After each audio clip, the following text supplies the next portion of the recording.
Welcome to the third episode of the Tactic Puzzle Speedrun series. In this particular episode, we are going to be going from a rating of 800 in the Tactic Puzzle category all the way up to a rating of 1000. So hopefully you enjoy these puzzles and positions that we take a look at. I do advise you, if you'd like to pause the video and solve the puzzle yourself before I give the answer, or kind of work through it myself, I think that would be a very good way of helping to improve your own chess. So with that being said, let's go ahead and jump right into the puzzles. Okay, so our opponent here has just made the move pawn to e2. They are threatening to potentially promote their pawn and create a queen at this point. But what we want to start off by doing is not looking at defensive moves first. We want to first begin by looking at offensive forcing moves ourselves. So what checks do we have available? We have queen takes g7, rook takes h6, queen h7, queen takes h6.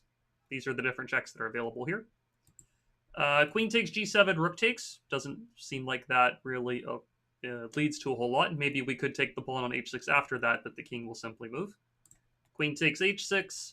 Looks like a potential idea, but after black takes the queen, we take with check a second time. They do have the rook on f7 that's able to slide over and block the check, and I don't think we really have a great follow-up at that point. Queen h7 check, the king captures. That doesn't do much. But rook takes h6 is kind of a different version of the queen takes h6 idea. I think I mentioned in one of the previous videos that usually when you're looking for a sequence of moves that you're trying to solve, if you're not solving the sequence of moves on kind of the first order of moves that you're going for, so we were looking at queen takes h6, then rook takes h6, try flipping the moves around. Sometimes that'll give you a better outcome, you could say. So rook takes h6 is another possibility. If the pawn takes the rook, queen takes h6 there is available, but aside from that, there's actually a different check that's even better at that point. There is the move queen to g8 checkmate when the g7 pawn is out of the way. So rook takes h6, pawn takes rook, queen to g8 checkmate. That obviously looks pretty good. Now you also have to ask yourself, what if the king, or what if black doesn't take the rook on h6? What if they move the king over instead? But even at that point, if we continue looking for additional checks, we have queen h7 check, king f8, and then queen to h8 is checkmate. Both of the rooks are kind of betraying the black king that's on f8. The king can't move, and we do deliver the checkmate there. So rook takes h6, queen h7, queen h8. We do get the mate. Okay, let's continue on. So here it is, white's move. We are having the king on the I believe if this is from white's point of view, this should be the a7 square. I actually don't have the board coordinates turned on. For some of these in-game positions, that might actually be useful. So let's just flip that on real fast. There we are. Okay, so this is the a7 square that the king is on. So black has just played the move queen to e7, and so we're up a pawn. Black is threatening some potential discovered checks if they move their king out of the way. But in a situation like this, if we can trade the queens, we are most likely going to be winning the game because we have a pawn up on a6. If we can trade the queens, then promote our pawn in the near future, it's probably going to be pretty good for us. So I wouldn't necessarily be looking for any checkmates on this position. It's going to be a little bit hard with black having just a lot of different king moves available at this point. But I would be looking for ways if I can trade the queens. So again, we always want to start off with our checks in the first place. So there's queen to c4 check, queen to b8 check, queen to g3 check. And then there's some checks on, c8 and d8, which lose the queen. Probably not a great idea. Now, in terms of these checks, we probably want to begin with the ones that are going to give the opponent the least amount of options.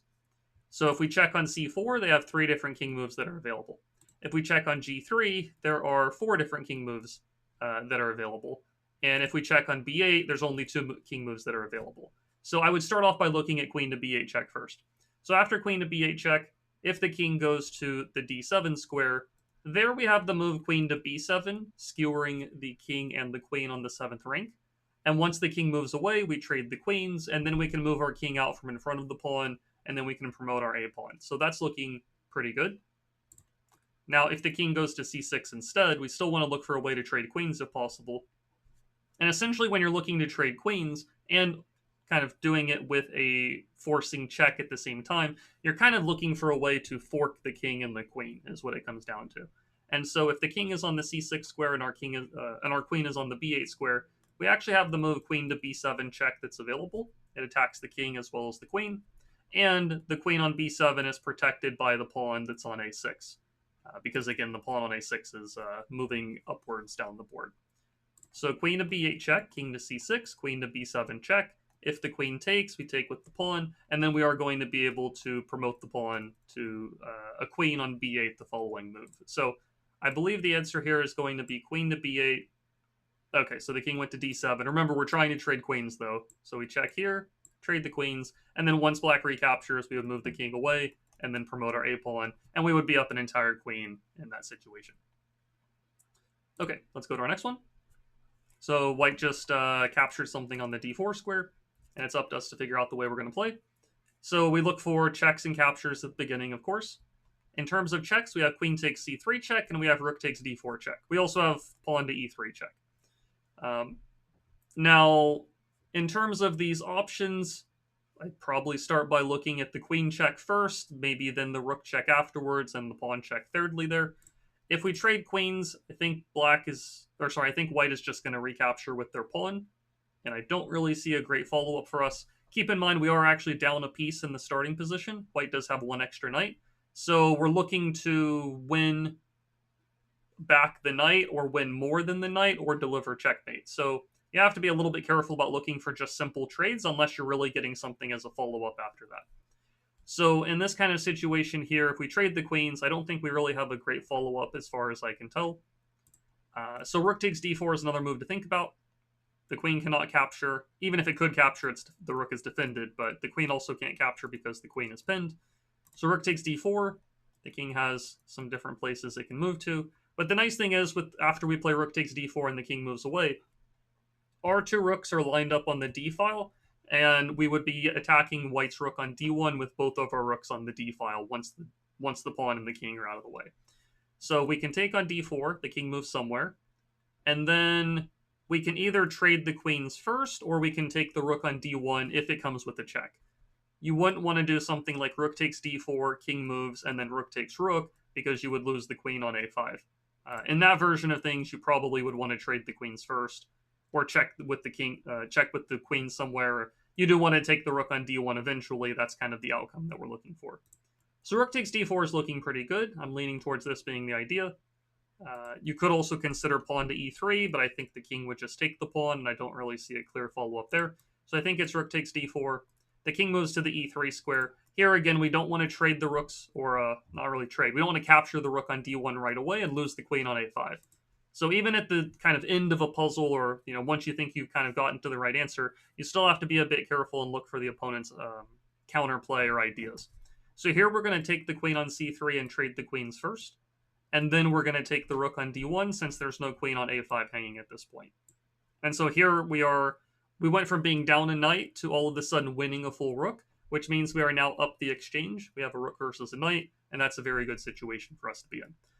Probably the winning plan here in the long run, I'd probably just run the a-pawn up the board and try to promote it at some point down the road. Okay, we go to our next puzzle. So here it's white's move. Black just played this move pawn to b4. And again, we begin by looking at our checks. Queen takes f7 is a check, and queen to a8 is a check.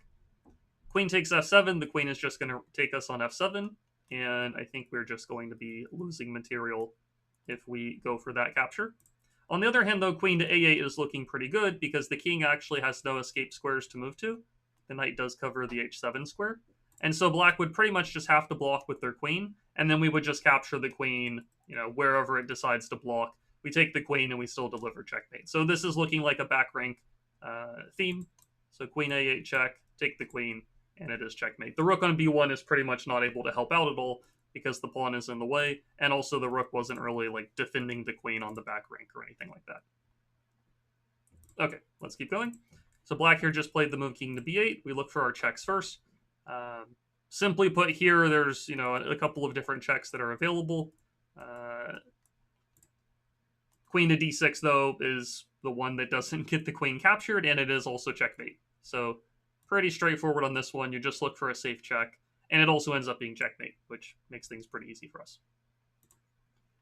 Okay, black to play. White just took, I think it was a bishop I saw for a moment there on d6.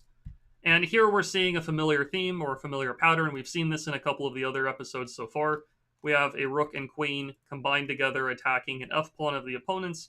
There's some potential back rank problems for our opponent because of these three pawns in front of them. If the rook was unprotected, we would take the rook, but because the rook is defended, we're not taking that. We're taking the pawn on f2 with check instead. Then we're going to check on the back rank with the square where the queen is protected by our rook, and we are delivering the back rank checkmate. So this was a pattern and theme that we've seen in the other episodes. That's why I didn't really dive deep into it here. But if you've watched the other episodes, you'll have seen me explain this pattern in depth. Okay, next puzzle. So here, black just played the move knight to e7. And in terms of our checks that we have available, queen to d7 check is the only safe one that I can see. Taking on b5 loses the queen by the pawn capturing it, and checking on d8 right away gets captured by the rook. But after queen to d7 check, the king is going to move to the f8 square, and it is possible for us to take the bishop on b7. But note here that we are down a piece in the starting position. Sometimes that can tip you off that the answer to the puzzle or answer to the tactic or the best way of playing is not just to equalize the material. Sometimes that will be the case, but in most situations, if you're down a piece at the start, you're probably going to be winning more than that piece back, or delivering checkmate, or winning the queen of the opponents, or something like that. So taking on b7 is not necessarily a bad move, but there is something better that's available. So after we check and the king moves to f8, we actually see a familiar kind of back rank checkmate pattern idea, because even though the knight is on e7 instead of a pawn, it's kind of like there's three pieces blocking the king's escape square from moving off of the 8th rank. And we can actually do the exact same back rank mate that we saw in the previous puzzle.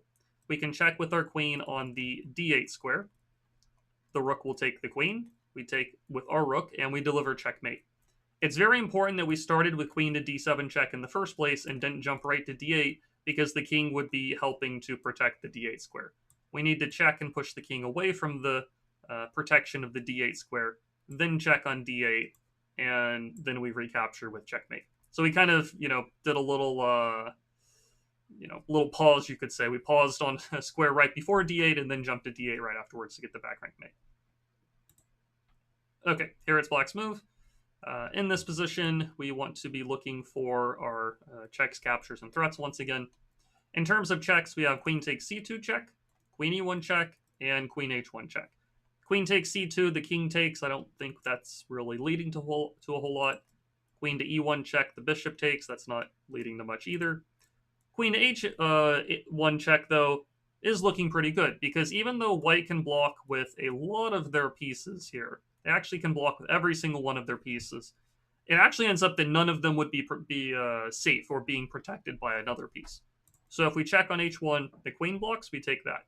This rook blocks, we take that one. The bishop blocks, we take that one.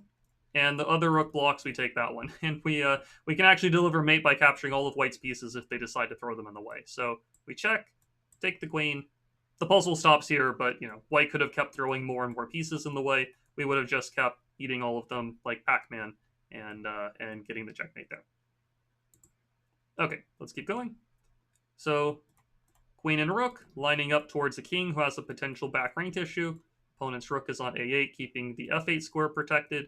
But it's pretty much the same pattern we just saw a couple of puzzles ago there. We can check on f7. It's kind of the only safe check anyways. King moves, and then check on f8. Rook takes, we recapture, and deliver mate. So check, check, checkmate. Okay, next puzzle here. We look for the checks and captures once again. In terms of checks, we have rook f1 check, rook f1 check, queen f3 check, queen e6 check. I'm going to start kind of ruling out the unsafe looking checks, because some people might, some people might see them and just kind of wonder why I'm even considering them. There is also like d5, f4, f5, queen takes e7, stuff like that. But rook f1 check, queen e6 check, and queen f3 are kind of the three safe checks. And the main one I'm looking at here is the queen on e6 check. We are attacking not only the king, but we are also attacking the rook on c8 that is undefended in this position. You always want to be on the lookout for undefended pieces in the opponent's position or pieces that are not very well defended. This will become a bit more relevant as we continue getting to more and more difficult puzzles. The queen e6 check, the king has to move to f8 or e8, and then we are able to take the rook with another check. And it is important that taking the rook comes with a check, because if we were to capture this rook somehow and it wasn't a check, black is actually threatening our rook on c1 themselves. So if we took the rook and they took our rook, it would kind of just be equal at that point. The main advantage for us, though, is once the king moves backwards, taking the rook will come with a check, and black doesn't have the chance to take our rook in the meantime. So we check on e6, take the rook, the puzzle ends here, we are up a rook. The king moves, probably I would go check on f1 after that. Yeah, black is in big trouble here. So in this next one here, white to play, look for the checks and captures at the start. We have queen a4 check, bishop b5, and queen to c6 check. Queen to c6 check is pretty similar to the queen e6 check in the previous example. We are attacking the king as well as the rook. The other checks are simply not safe in this position. And so for that reason, queen to c6 check is looking very good.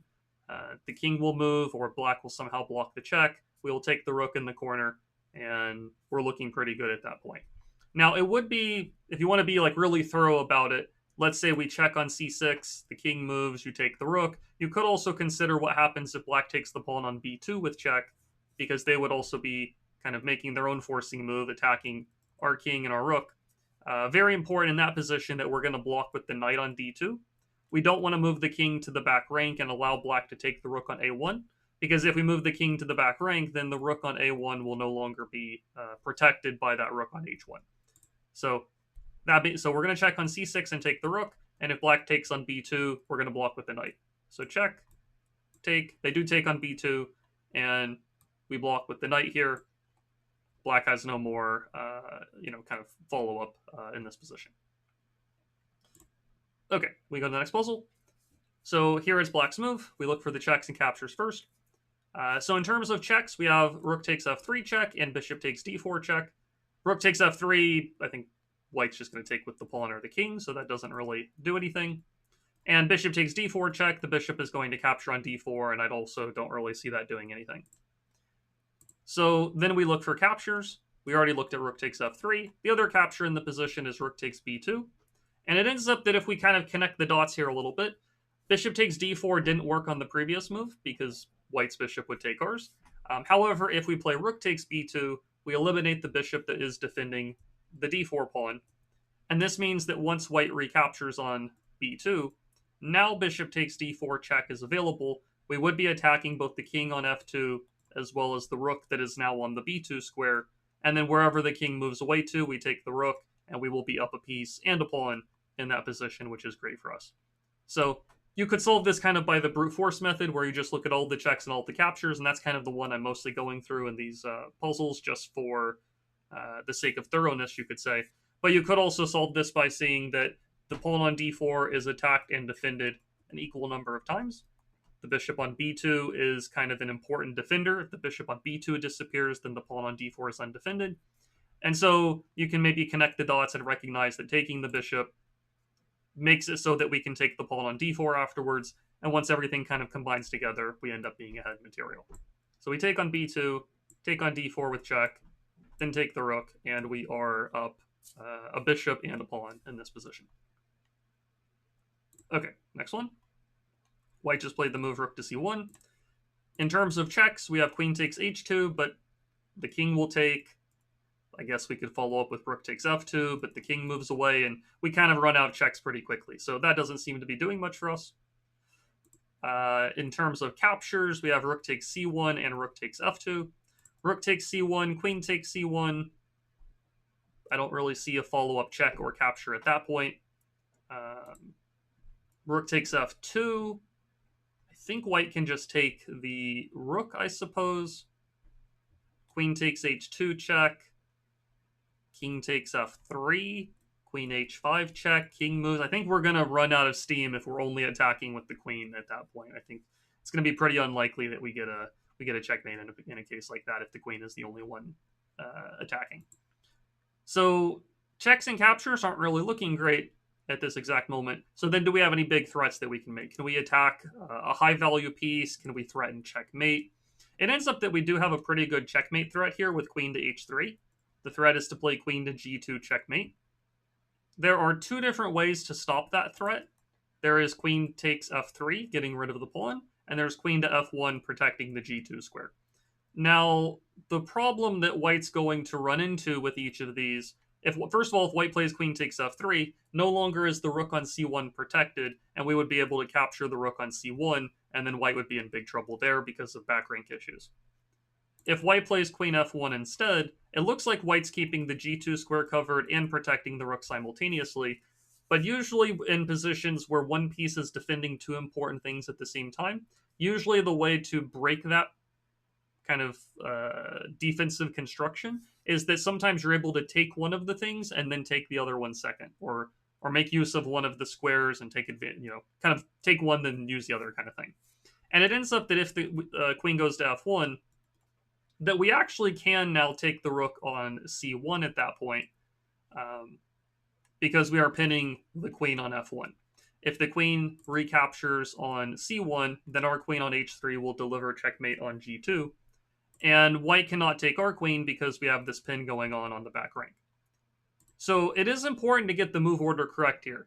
You might also think, well, couldn't we trade the rooks and then play queen h3? Like, doesn't that do something similar?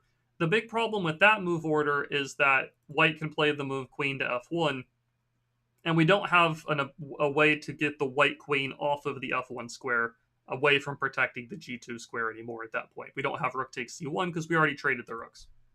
So you do have to make the precise move order. You want to start with queen h3. Okay, this puzzle, white plays queen takes f3, which allows us to take the rook for free. But if white had played queen f1, we were still going to take the rook on c1 anyways. So now that the rook is undefended, we take with check, we take the queen, and we win the game at this point.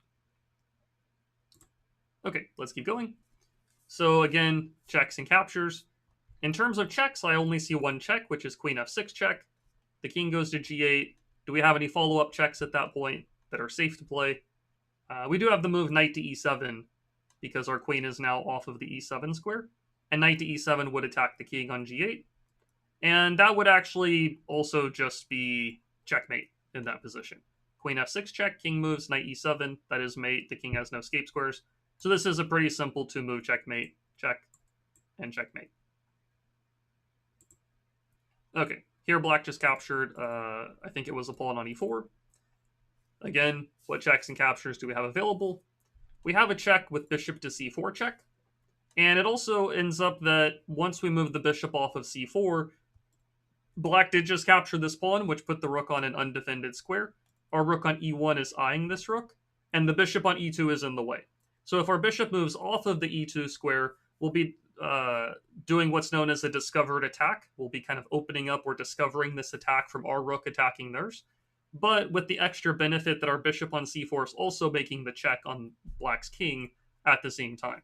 So if we check, black has to react to the check first, and then we can take the rook on e4 afterwards, which works out very nicely for us. So they can't really solve both problems about the king and the rook both being hit when we play this bishop to c4 check. So we check, the king ends up moving. We can now take the rook at this point. It might be possible for black to take our bishop on d2, but then we could continue the calculation a little bit further, and we can see that the bishop on h4 is being attacked at the same time. So we get their rook, they do get our bishop. So right now, for the moment, it's actually a case where we're down a pawn, but we also are now able to capture the bishop. White is not able to capture any pieces of their own, and we are now up a piece in this position here. Okay, let's keep going. So here it's black's move. What checks and captures do we have available at the start? In terms of safe checks, we have a bunch of queen checks, but none of them are really all that safe here. All of these are going to just, get captured, depending on where we move. We do have a check that is safe, which is actually the move bishop takes f2 check. Might be a little bit hard to see that this bishop has this check available since it's very far away, kind of tucked in the corner of the board on the a7 square. But it ends up here that there's, simply put, no way that the king can move. The rook is protecting the bishop, and so bishop takes f2 is just going to be a checkmate in this position. So we take here, and it is a pretty quick checkmate. Okay, so here black just played the move queen to f3. What checks and captures do we have available? So in terms of checks, we have queen to c5 check and queen takes f3 check. In terms of captures, we could take on f6, but we're just going to lose the queen, so that doesn't really make a lot of sense. So the question here is, do we check on c5, do we trade queens, or do we do something different?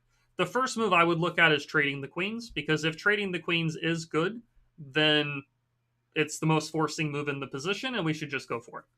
Now, the big question is when you're looking to trade queens, especially when you're kind of in an endgame like this, it's kind of similar to one of the previous puzzles we looked at earlier, where we were up a pawn. We were trying to trade the queen so that we could promote the pawn at some point. We're not actually ahead of pawn in this particular position. We are actually down one. We have 3 to our opponent's 4. However, we do have a pawn that can be pushed up the board that doesn't really have any opponent's pawns blocking it, and that would be this pawn on c2. If the queens were off the board and we were able to push this pawn all the way up to the c8 square and make another queen, then this would be actually very good for us. So the first thing I would try to figure out here is, if I take the queen, black takes back, can I push the pawn up the board and promote it? I can go to c4, pawns get to move 2 squares on move number 1. Black can try to move closer. I can go to c5, king moves closer, but then when I get the pawn to c6, my king is protecting the pawn, and black is not able to capture or eliminate it. And it looks like we're just going to push the pawn up to c8. Now, you could also try to figure out, does black have any pawns of their own that they can push? They can't move the a pawn. Their own h pawn is blocked by ours. So can they start pushing the f pawn? The problem with the race kind of situation here, if you count it out, we are going to need to play 1, 2, 3, 4 moves once we've got the pawn on c4 already. And black is going to need to play 1, 2, 3, 4, 5 pawn moves. But their king is also in the way, so they'll have to move the king, which is a 6th move. So we're going to promote in pretty much 4 moves once we've got the pawn on c4 already, and they're going to take 6 moves to promote their pawn. It's just too slow. So it looks like we can trade the queens. Push, push, push, push, promote. We do promote before black is able to promote. The puzzle stopped here. If they had played the move pawn to f2, it would take a little bit of work to be precise about winning this endgame. But I think you would be able to maneuver the queen into a good enough location where you can continue pinning the pawn and checking the king. And a lot of the times in these queen versus pawn endgames, you want to try to push the opponent's king in front of their own pawn so that they can't push it. And when their king is in front of the pawn, you can start to bring your own king closer. And usually it's like a rinse and repeat method. So I'm not going to go in depth on it here, but it is a position that's winning for white at this point, even if black pushes the pawn to f2. Okay, here white just took a pawn on b7. Do we have any checks available? Not really. Do we have any captures available? We could take the pawn on d5 with our queen or our knight. If we take with the knight, we want to think about what the opponent's going to do in response. It looks like they'll just take our knight on c6 for free, which is probably not great, since it also comes with the check. And if we take with the queen, we're going to lose the rook on a8 because the queen would no longer be protecting it. So capturing the pawn doesn't look very good. So then if checks and captures aren't working, we look for threats. In terms of threats in this position, you would want to threaten something of high value or threaten checkmate, I would say. There's not really a good way to threaten checkmate, but when an opponent has their queen very deep into our territory, especially if they don't have a whole lot of pieces supporting it, it could potentially be at danger of being trapped. And so what we need to do is figure out how we can attack this queen in a way that is safe to do without white having a good answer in response. And so we have rook b8, rook a7, bishop c8, knight a5. These are kind of 4 different ways we could attack the queen. Now we do need to factor in whichever way we attack the queen, white is threatening queen takes knight with check. So if we move the rook or the bishop, we might just lose the knight with check, which might not be that great. So the main one I would focus on at the start is knight to a5. Does knight to a5 work, or is that good for us? And it ends up here that it's very good for us, because after the move knight to a5, white simply has no safe squares for their queen to move to. If they go to b6, we got a pawn covering that. b5 has a pawn covering it. b4 has a bishop covering it. And everything else around the queen is, protected once again as well. So knight a5, the queen ends up taking the rook. It if it's going to be captured and lost, it might as well grab as much material as possible.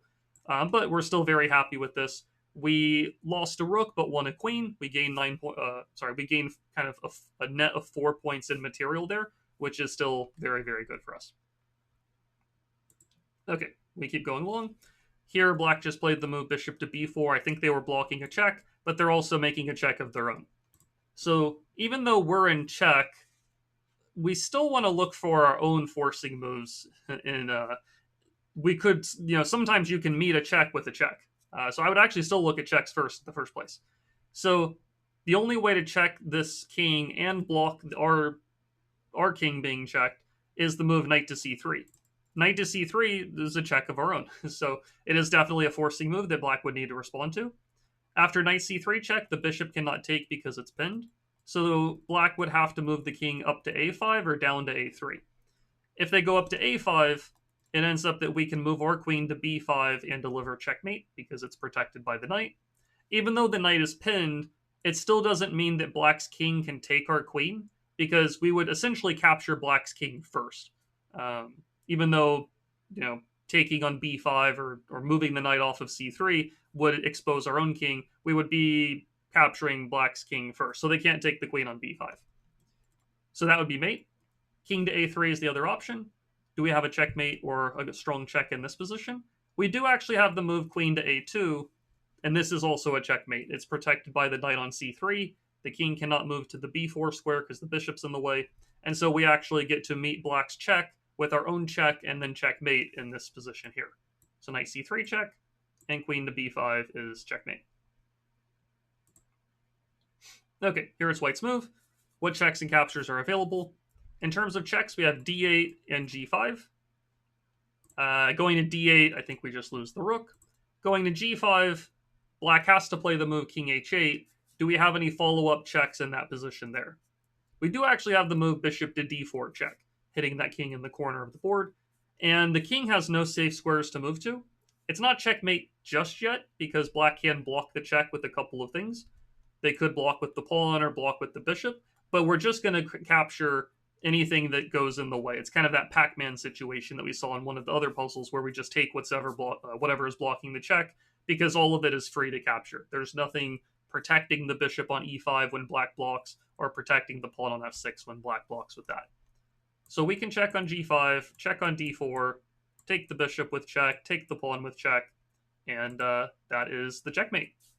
So we are up now to a rating of 1003. We have solved our puzzles here between the rating range of 800 to 1000. Hopefully you enjoyed that series of puzzles there. Progressively getting a little bit more difficult. As the series goes on, they'll continue getting more and more difficult. We are 3 episodes in, and plenty more to go. So hopefully you enjoyed these positions and puzzles, and I will see you around.